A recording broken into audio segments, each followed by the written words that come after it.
Hace 2 años, un conjunto de dirigentes progresistas de América Latina y el Caribe formaron el Grupo de Puebla para intercambiar ideas y articular propuestas frente al avance de los gobiernos de derecha en la región. Se trata de una organización que cuenta con 52 líderes de 16 países, que debe su nombre a su fundación en la ciudad de Puebla, México, allá por 2019. El grupo se ha caracterizado por la defensa de la democracia, la autodeterminación de los pueblos, la denuncia del lawfare y la propuesta de un sistema solidario de desarrollo para la superación de la desigualdad y de los efectos de la pandemia por COVID-19. Su constante deliberación y accionar alrededor de temas centrales de nuestros pueblos se plasma en un manifiesto progresista que plantea la necesidad de promover un modelo alterno y solidario de desarrollo que recupere el liderazgo del Estado en las políticas redistributivas y de desarrollo responsable con la naturaleza y la sociedad en su conjunto, así como de garante de la igual libertad de hombres y mujeres, etnias y culturas. Bien, para hablar sobre estos temas y todo lo que tiene que ver con integración regional y sobre geopolítica también vamos a conversar con Jorge Elbaum, que es sociólogo, periodista, es doctor en ciencias económicas y además es docente de grado y posgrado en diferentes universidades, también es investigador en todo lo que tiene que ver con temáticas de ciencias sociales y además es poeta. Muy buenos días, Jorge, ¿cómo te va? Muchísimas gracias por sumarte a Esquina América. Hola, ¿qué tal? Muchísimas gracias a ustedes por la convocatoria. Bueno, para pensar en conjunto y construir un pensamiento que nos pueda unir en América, en nuestra América. Así es, en nuestra América, Jorge. Bueno, lo primero que queríamos charlar con vos es justamente, ¿no? Recién Sol estaba haciendo una reseña, un raconto un poco de lo que es el Grupo de Puebla, lo que significa, ¿no?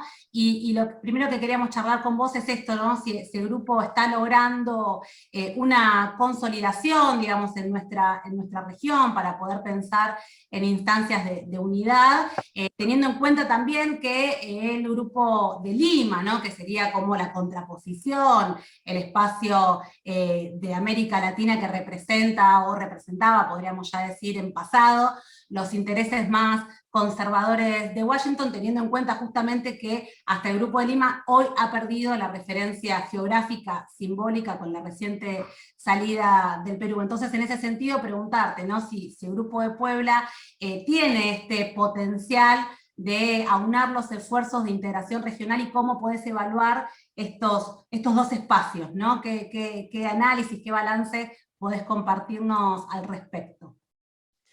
Bueno, en principio, efectivamente, la historia de América Latina es una confrontación permanente, una tensión entre la búsqueda de la integración regional por un lado y los intentos por parte de los imperios de turno por impedirlo, ¿no?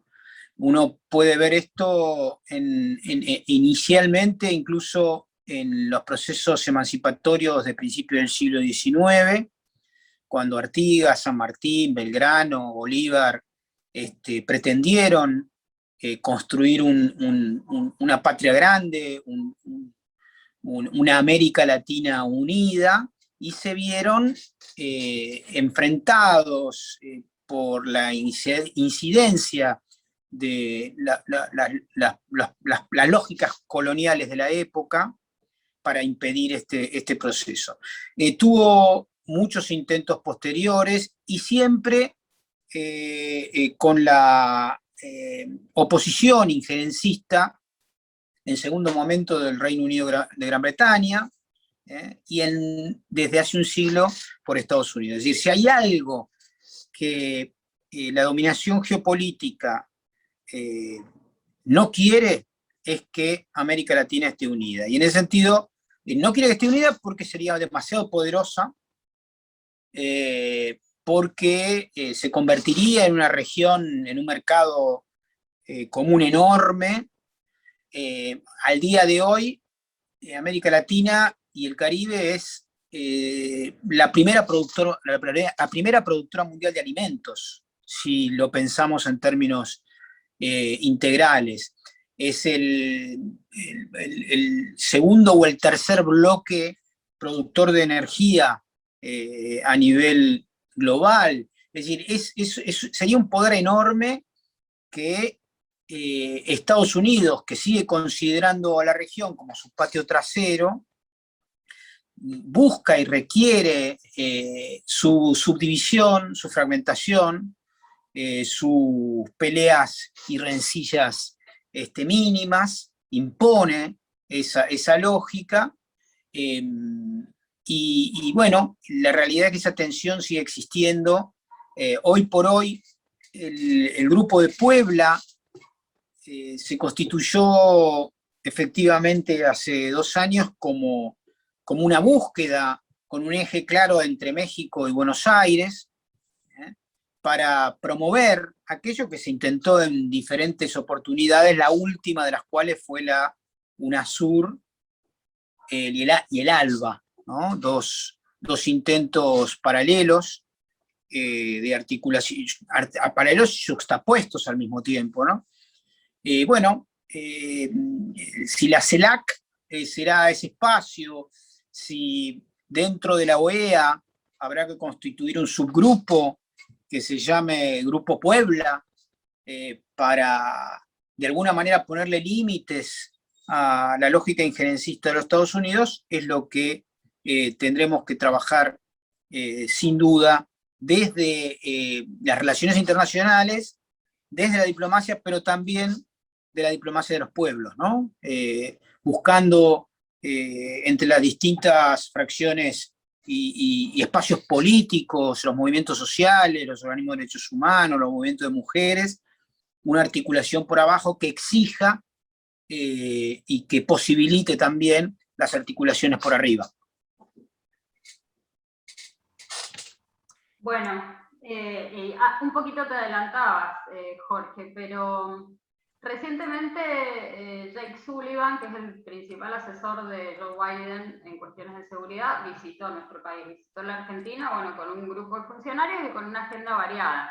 Entre los temas que se coordinaron estuvieron las vacunas, la transferencia tecnológica para la producción de vacunas, la tecnología 5G, la negociación de la deuda tomada por Macri con el FMI, pero también la estación de avistaje lunar de los chinos en Neuquén y el desarrollo de un polo logístico en Tierra del Fuego con financiamiento de Beijing, ¿no? Para abastecer a la Antártida.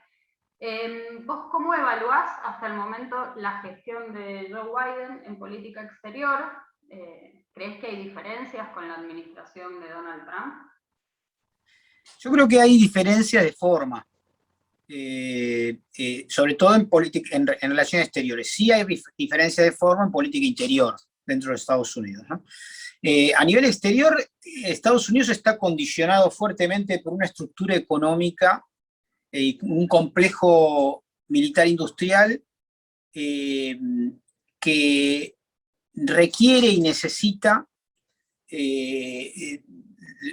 la expansión de sus bases militares en el mundo y la exportación de armas. O sea, necesita el conflicto exterior para que parte de su economía funcione. Y también necesita que el neoliberalismo, en su versión consenso de Washington o financiarización global, le siga siendo útil para evitar procesos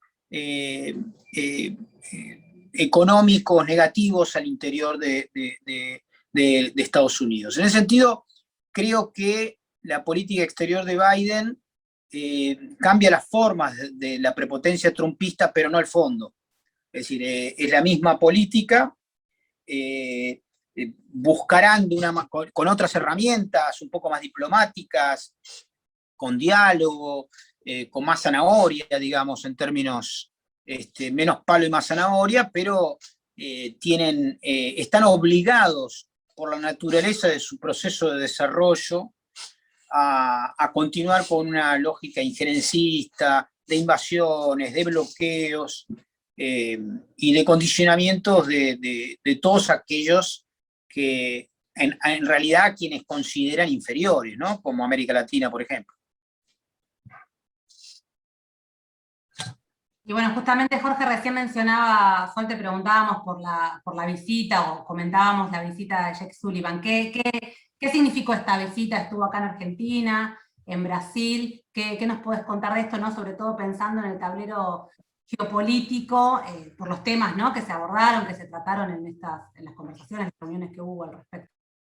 Bueno, la síntesis la hizo recién excelente, en forma excelente tu compañera, cuando presentó los ejes de la visita de Sullivan, ¿no? La realidad es que el timing de la visita está relacionado, obviamente, con una preocupación del Departamento de Estado por las declaraciones de Andrés Manuel López Obrador en el castillo de Chapultepec el 23-24 de julio reciente, en ocasión del aniversario del natalicio de Simón Bolívar, cuando AMLO advierte la necesidad de cambiar el eje de la articulación regional y sustituir la OEA por algún otro mecanismo, advirtiendo que las políticas ingresistas de Estados Unidos realmente cansan a todos los países al sur del Río Bravo, ¿no? Sullivan viene para tratar de licuar, o si se quiere limitar, el eje México-Buenos Aires, México-Argentina, que en la medida de que Lula gane las elecciones potencialmente el año que viene, o cualquier candidato que no sea la derecha bolsonarista, implicaría incluso un escenario para el Departamento de Estado peor que el de la primera década del siglo XX, cuando el eje entre Venezuela, Argentina, Uruguay en aquel momento, Brasil, hicieron el famoso no al ALCA, digamos, ¿no? Que puso a Bush en una situación de derrota de su política exterior en relación a la América Latina. Creo que están preocupados, están buscando las maneras, como decía antes, de generar incentivos en la región que impida un afianzamiento de la articulación regional, y en ese sentido, por eso el envío de estos funcionarios, que además también tienen en agenda el tema fundamental de la política exterior de los Estados Unidos, que es China, ¿no? China es el enemigo fundamental de Estados Unidos en este momento, porque por primera vez, desde hace un siglo y medio más o menos, Estados Unidos está desafiado en su capital, uno de sus capitales superiores, que es el desarrollo científico-tecnológico, ¿no? Y eso está siendo visto lógicamente, como un problema de competencia global. Bien, estabas recién comentando un poco, digamos, introduciendo un poco el tema de China, ¿no?, como para poder pensar este momento nuevo, quizás inicial, en donde Estados Unidos se ve amenazado por la superioridad que China va alcanzando en términos de tecnología, ¿no?, de avances científicos y demás, pero también hoy China se constituye como el acreedor internacional, ¿no? Va también ganando un poco de espacio en los temas que tienen que ver con, bueno, los créditos, con las deudas, con el financiamiento a los países en desarrollo, ¿no? Hay todo un debate respecto de esto. A China se lo critica mucho, ¿no?, como con sus diferentes iniciativas, se lo critica desde Occidente, obviamente, ¿no?, por las diferentes iniciativas que tienen que ver con la trampa de la deuda, ¿no?, le plantean esto. Pero bueno, acá en América Latina conocemos y tenemos la historia, la triste historia de las relaciones con el FMI, ¿no?, que, bueno, justamente siempre ha marcado, o busca marcar también, las políticas públicas, internas de los diferentes países. Entonces, en ese sentido, lo que te queríamos consultar es si justamente a partir de esta presencia de China y esta multipolaridad actual que podemos pensar, puede empezar a influenciar en que el FMI en algún momento comience a debilitarse en este rol de usurero internacional que podríamos pensar, ¿no?, que ha sostenido en estas últimas décadas. A ver, La arquitectura financiera internacional tiene como dos momentos posteriores a la Segunda Guerra Mundial, ¿no? Primero, la consolidación de estos organismos internacionales como el Banco Mundial y el Fondo Monetario,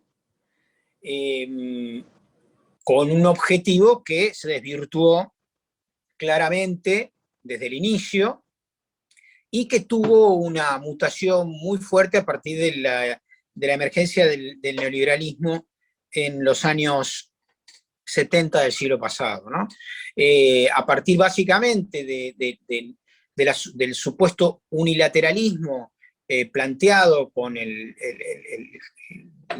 fin de, si se quiere, de las disputas y de la Guerra Fría, Estados Unidos pretendió imponer un modelo que fue funcional a los intereses básicamente de Europa, Japón y los Estados Unidos, que es un esquema de financiarización global que tuvo sobre todo al Fondo Monetario Internacional como un sujeto clave, ¿no? Es decir, no puede ser entendido las políticas de ajuste sucedidas desde los años 90 del siglo pasado sin apelar a el funcionamiento que impuso el Fondo Monetario Internacional, sobre todo obviamente en los países al sur del Ecuador, ¿no? En América Latina y en África y en algunos países del sudeste asiático. La realidad es que ¿qué se necesitaría para que el Fondo Monetario deje de tener tanto poder? Por un lado, que el dólar deje de ser la divisa prioritaria del comercio internacional, ¿no? Cosa que está intentando China, sobre todo, y Rusia, que empezaron a rebajar la cantidad de dólares utilizados en su comercio bilateral. Y bueno, en la medida de que esto suceda, se va a poder ver un cambio moderado en las estructuras financieras, en la arquitectura financiera internacional. Ahora bien, por supuesto que un cambio de fondo implicaría pensar en un Banco Central Mundial, en una moneda de comercio internacional ajena a la hegemonía de ningún país, en un financiamiento basado en criterios no especulativos, en el fin de los paraísos fiscales, o guaridas fiscales, perdón, y otros tipos de mecanismos que hoy son funcionales a la especulación financiera internacional, ¿no? El FMI es el actor fundamental de la financiarización mundial, que en realidad obliga a los países a producir políticas de ajuste en contra de los trabajadores y en contra de los aparatos productivos, ¿no? Tratando de beneficiar básicamente a los ejes centrales del mundo, las metrópolis, sobre todo Estados Unidos, Europa y Japón. Antes, Jorge, justamente estabas mencionando que América Latina es, bueno, ¿no?, el primer productor de alimentos, y siguiendo, digamos, pensando en China, ¿no?, teniendo en cuenta que China tiene el 7% de sus tierras cultivables nada más, digamos, que no tienen soberanía o seguridad alimentaria, digamos, que es parte de las preocupaciones del gobierno de Xi Jinping, ¿no?, y del plan quinquenal que planteó, que salió este año, que surgió este año. Bueno, ¿no?, ahí América Latina, bueno, históricamente, o de los 90 a esta parte también, el vínculo con China ha sido de la venta de materias primas, ¿no?, aparte de estos otros proyectos que estábamos mencionando antes. ¿Qué puede hacer América Latina en relación a a estos dos grandes polos de poder, ¿no? Tenemos Estados Unidos con la historia, vos lo estabas mencionando antes, que siempre ha buscado dividirnos, ¿no? Fragmentarnos, la balcanización de nuestra región, primero Reino Unido, después Estados Unidos, pero bueno, ahora China como un nuevo actor, que también el interés que tienen principalmente con nuestra región tiene que ver principalmente con esto que estaba mencionando de la seguridad alimentaria, ¿no? Y esto también que puede llevar a y lleva, digamos, de alguna manera, a una reprimarización importante de nuestras economías en nuestra región. ¿Cómo deberíamos como región ubicarnos? ¿Qué deberíamos hacer frente a estas potencias, ¿no? Que también nos quieren disputar? ¿Qué respuestas deberíamos dar? No, la realidad ahí es que, a diferencia de el hegemón que sufrió América Latina, o la hegemonía que sufrió América Latina en el último siglo relativa a Washington, en el caso de China, si bien efectivamente el tipo de intercambio que estamos teniendo y que le es funcional a China tiene como resultado un peligro de primarización, China no te exige ningún sistema político, ¿no? Cosa que sí hace Estados Unidos. Entonces ya ahí hay una ventana emancipatoria clave de las posibles relaciones económicos y comerciales de nuestro continente de América Latina y el Caribe. En segundo término, es verdad que China tiene una lógica histórica que también es imperial, o sea, China fue un imperio durante milenios, digamos, ¿no? Y tiene un comportamiento, obviamente, incluso en su historia, la tierra del centro del mundo, ¿no? En la concepción china. Lo que pasa es que, por lo menos en esta etapa, el vínculo que se puede establecer con China es de cooperación, de financiamiento. No sé, hay amplios financiamientos para desarrollos, sobre todo de infraestructura, que necesitamos mucho, cosa que Estados Unidos no aporta. Y bueno, y lo otro será, obviamente, como tiene que ser en términos de actores sociales colectivos estatales sentados en una mesa de negociación, de defender intereses. Lo que pasa es que pareciera ser más fácil defender intereses en relación a los chinos que en relación a los estadounidenses, ¿no? Y eso, bueno, no es poca cosa frente a un continente como el nuestro, que en los últimos 50 años ha sufrido la presencia de las embajadas de Estados Unidos en un nivel de criminalidad enorme, llegando a genocidios amparados por el Departamento de Estado y el Comando Sur. Nuestros 30.000 compañeros desaparecidos y desaparecidas no hubiesen sido tales si no hubiesen sido por el aval explícito del Departamento de Estado, que empoderó a las Fuerzas Armadas. Y esto no tenemos que irnos a la década del 70, del 80 del siglo pasado. Ahora mismo, hace 2 años, el primer gobierno en aceptar el gobierno de Yanin Áñez fue Estados Unidos. Ningún país puede hacer un golpe de Estado si no está avalado por esas embajadas. Entonces, digo, la verdad es que uno no tiene que pensar que tiene que liberarse de un patrón para someterse a otro. Uno tiene que, sobre todo en este sueño latinoamericano de la unidad, construir relaciones de equidad, de cooperación, de respeto y de no injerencia, ¿no? China no, por lo menos en América Latina, el primer socio comercial de China en la región es Brasil, incluso en época de Bolsonaro. Ellos no tienen problema, además piensan en términos más estratégicos, con otra temporalidad. Por supuesto que se sentirían más cómodos negociando con Lula, con quien empezaron a desarrollar fuertes relaciones, pero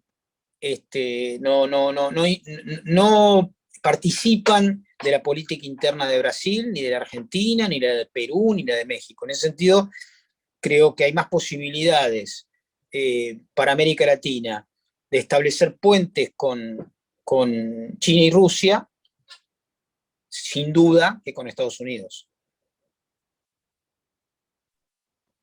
Bueno, Jorge, venimos hablando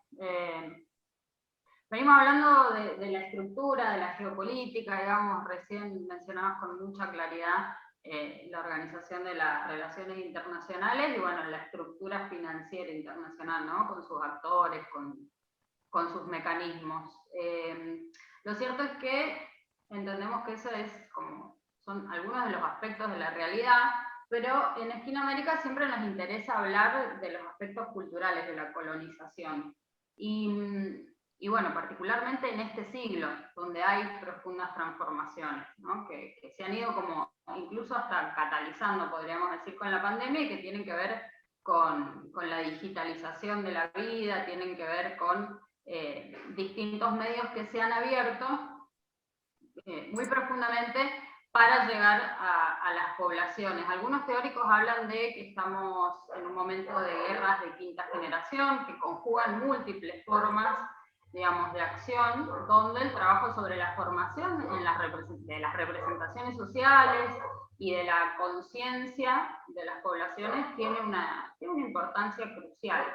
En ese sentido, digamos, no es nuevo el trabajo que se hace desde los medios de comunicación tradicionales, pero además se suma en este momento la presencia de las redes sociales tan fuertes, ¿no? También hay mucho desarrollo en este sentido, digamos, pero nosotros entendemos que por un lado,